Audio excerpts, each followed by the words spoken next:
Develop massive glutes with a calves glute bridge. All right, guys and girls, you know how much emphasis that bigger, better glutes play on the stage of all divisions now.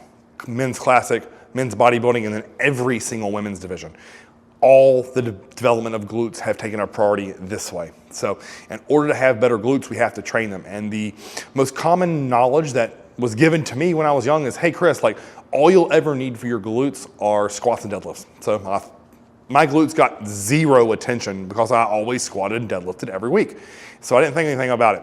Then once I started training for bodybuilding shows and I got my first stage shots back, I was very underwhelmed with how my glutes looked on stage. And I said, okay, well now these have to start taking a priority. So then I started to think, okay, cool, like who has the best glutes in bodybuilding? Ronnie Coleman. So what does he do a lot of? Walking lunges. Heck yeah, that's what I'm gonna do for glutes. I'm gonna do a ton of walking lunges. Well, because my body is set up the way that it is, my quads rob a lot of that weight. Now, I'm not saying that when I do lunges, my glutes aren't sore, but my quads still a lot of that load for walking lunges and honestly, even Bulgarian split squats. So I need an exercise that I'm able to fully focus on just my glutes. And for me, the calves glute bridge is it. So let me stop running my mouth and I wanna show you exactly what I want this execution to look like. I prefer a barbell unless you have access to the hammer strength glute bridge, which is my favorite. There's a lot of different makes and models out there. The hammer strength is my favorite, but for most people, either it's gonna be used in your gym because it's so popular, so don't stress out. All we need is a bar, 45-pound plates, bumper plates, whatever, and then one of these bar pads that are on the thicker side. So this is not something that you wanna be hardcore about. This hurts like hell sitting on your hip bones, so don't be an idiot. Use one of these. If you back squat, do not use one of these. Just tough that out. So, with the bar pad secured, I wanna think about pushing up on my hips. You notice there, like not everyone's gonna have that problem because it runs into my quads, but after pop it up over my quads, I'm gonna simply sit back on this bench. And then from here, I wanna stack my heels under my knees. From here, I wanna tuck my chin to the collarbone. And then I wanna use a short range of motion. So we're here to here, here to here, here, there. Now, a full glute bridge to me would be like this. A little bit more range of motion. The calves, what we want is shortened. So we're here, contract, here, contract. Now a full hip thrust would be to me is all the way down and then all the way up, all the way down, all the way up. There's your three variations. The calves, which is gonna nail nothing but the glute. Then we have the classic glute bridge, which is a little bit more range of motion, or the full hip thrust, so hips all the way to the ground. So for bodybuilders, for bikini, for wellness, any division that needs bigger, better glutes, I'm gonna tend to lean towards the glute bridge or the calves glute bridge.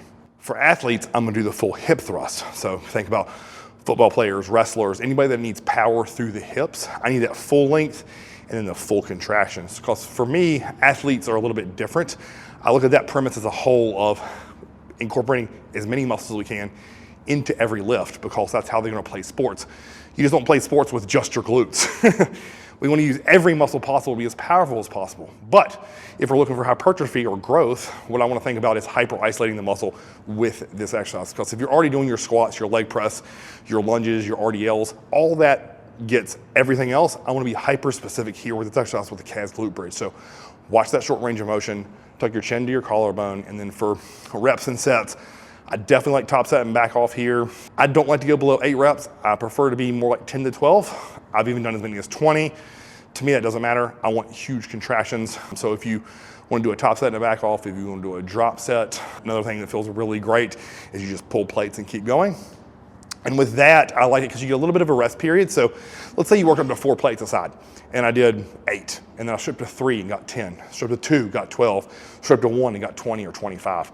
That would be a perfect example of a good long drop set. And again, I'm not rushing side to side. You can't take plates off of that fast if you're by yourself especially.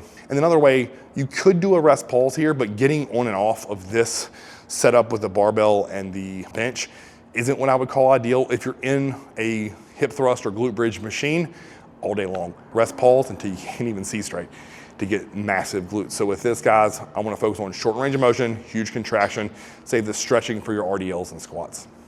If you like this video, guys, like, share, and subscribe. Until next time, Curlins TV.